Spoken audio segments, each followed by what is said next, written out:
ప్రజల మెదడులో విషాన్ని నింపుతూ వాళ్ళు రాసేటటువంటి వార్తలు ఎలా ఉంటాయో ఈరోజు ఏ విధంగా రాశారో ఓసారి మనం చర్చిద్దాం. ప్రతిరోజు ఒక 3 అంశాలు వీళ్ళ పేపర్లో కామన్గా ఉంటాయి. మనం పదే పదే చెప్పుకుంటా ఉన్నాం, ఎందుకంటే వీళ్ళు ఎల్లో టెర్రరిజం పత్రికలు ఇవి. దీంట్లో ఒకటి జగన్మోహన్ రెడ్డి గారి మీద బురద జల్లే కార్యక్రమం ప్రతిరోజు ఉంటుంది, ఇది కామన్. 2 అమరావతి అదరహో, అమరావతి బెదరహో, అమరావతి అద్భుతం, ఇది కామన్. 3 చంద్రబాబు నాయుడు గారు వీరుడు సూర్యుడు ఇంద్రుడు, అసలు చంద్రబాబు నాయుడు గారు లేకపోతే ఈ భూప్రపంచంలో అసలు మనుషులే లేరు, అసలు అందరు మనుషులు ఏటో ఉంటానికి చంద్రబాబు నాయుడు గారి కారణం. ఈ వార్తలు కామన్గా ఉంటాయి ఈ 3. దాంట్లో మొట్టమొదటి వాళ్ళు చూస్తే లేనటువంటి దాన్ని స్కామ్ జరిగిందని వీళ్ళే సృష్టించి ఒక తప్పుడు కేసు పెట్టి ఏదైతే లెక్కర్ స్కామ్ అని వీళ్ళే డిసైడ్ చేసేసారు, ఎందుకంటే అది లెక్కర్ కేసుగా మనం సంబోధించాలి.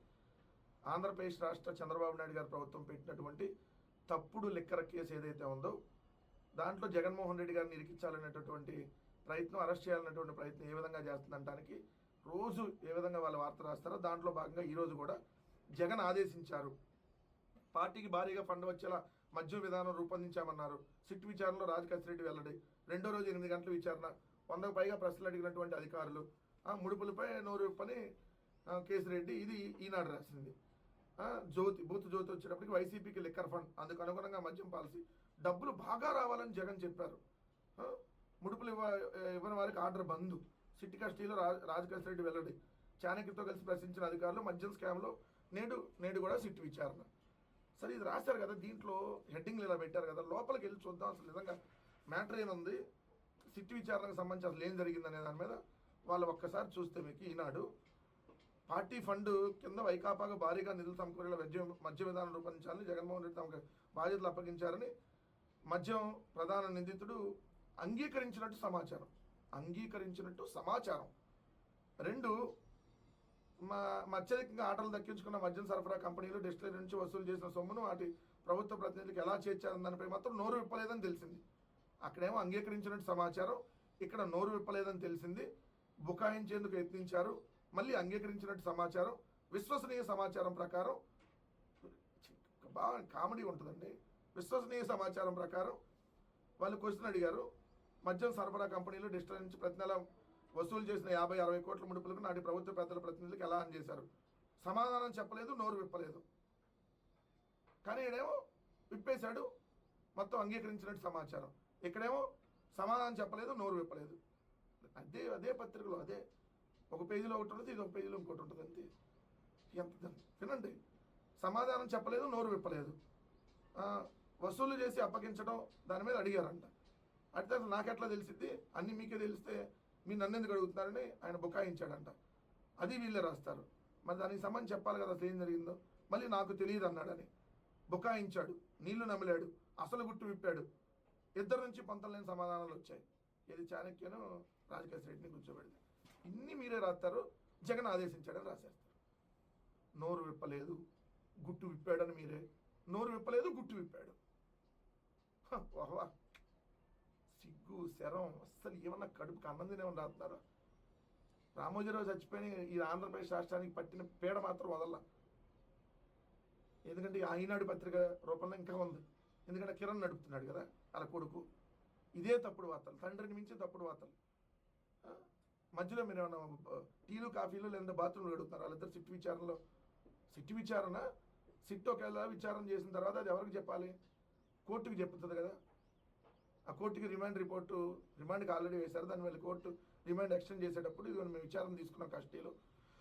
సో ఇవన్నీ మాట్లాడారని అప్పుడు తెలిసింది. మీకు ఎక్కడ తెలిసింది అంటే మీ ఇష్టం రోజు రాసేసి ప్రజల మెదడులో విషయాన్ని నింపాలి, ఇష్టం వచ్చినట్టుగా తప్పుడు రాతలు రాసేసి విషయాన్ని నింపాలి. మీరే అసలు ఎంత వార్తలు చూస్తే మీకే అర్థం అవుతుంది. చూడండి ఒకసారి, అంగీకరించినట్టు సమాచారం, నోరు విప్పలేదని తెలిసింది. ఈనాడు బుకాయించినందుకు యత్నించారు, అంగీకరించినట్టు సమాచారం, మళ్ళీ విశ్వసనీయ సమాచారం ప్రకారం సమాధానం చెప్పలేదు, నోరు విప్పలేదు, నాకు తెలియదు కానీ జగన్ ఆదేశించాడని చెప్పేశారంట. బుకాయించాడు, నీళ్లు నమిలాడు, అసలు గుట్టి విప్పాడు, ఇద్దరు నుంచి పొంతలేని సమాధానాలు వచ్చినాయి. మళ్ళీ జగన్ జగన్ జగన్ జగన్. మీ బతుకులు ఏం బతుకులే. జగన్మోహన్ రెడ్డి గారిని మీద విషం జిమ్మాలనేటువంటి ప్రయత్నంలో భాగంగా మొత్తం గుడ్డలొప్పది చంద్రబాబు నాయుడు గారి కోసం పనిచేస్తున్నారు. మీరు జర్నలిజం ముసుగులో రాజకీయ వ్యభిచారం చేసేటటువంటి బ్రోకర్లు. చంద్రబాబు నాయుడు గారి కోసం నడి రోడ్డు మీద నగ్నంగా నిలబడుతుంది మీ రెండు పత్రికలు. సిగ్గుండాలి, కడుపు అన్నం తినేవాడు ఎవడు ఇట్లాంటి వార్తలు రాయడు.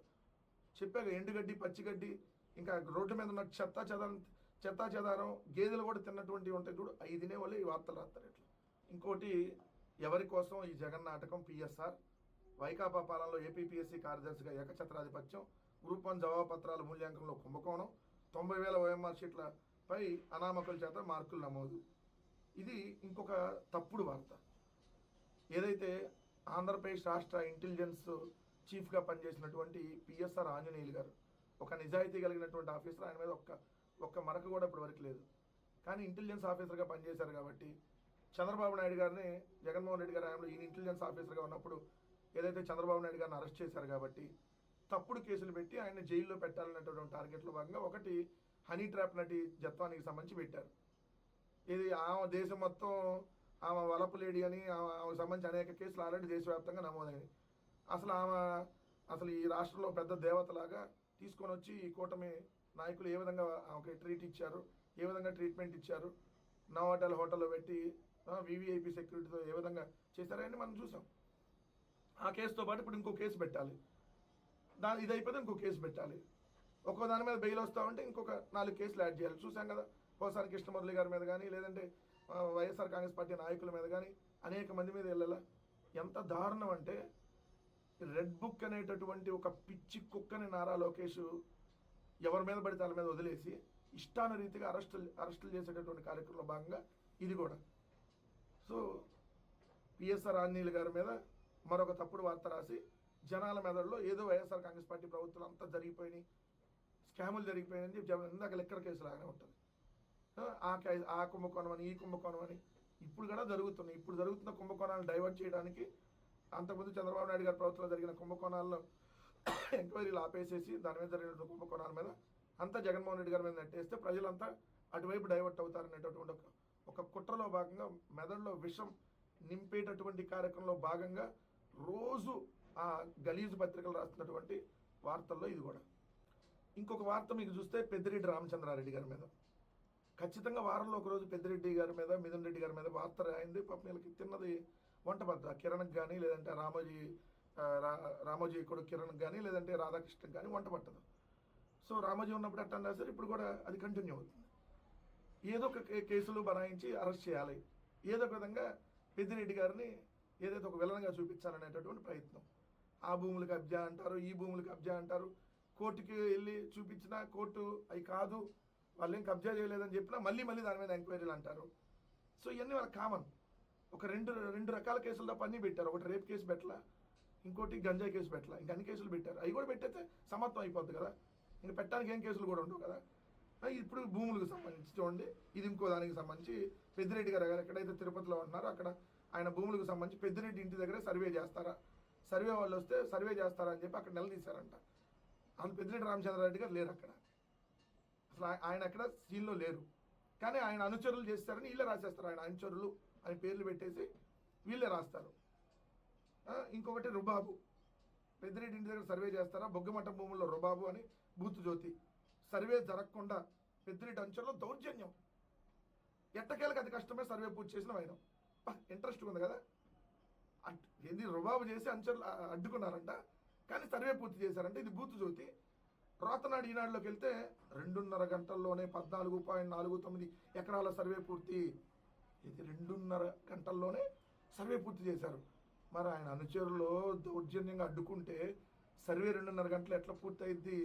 తెంగర మొహాల పత్రికలు నడుపుతున్నటువంటి ఏదైతే విషం పత్రికల ముసుగులో ప్రజల్లో విషం నింపుతున్నటువంటి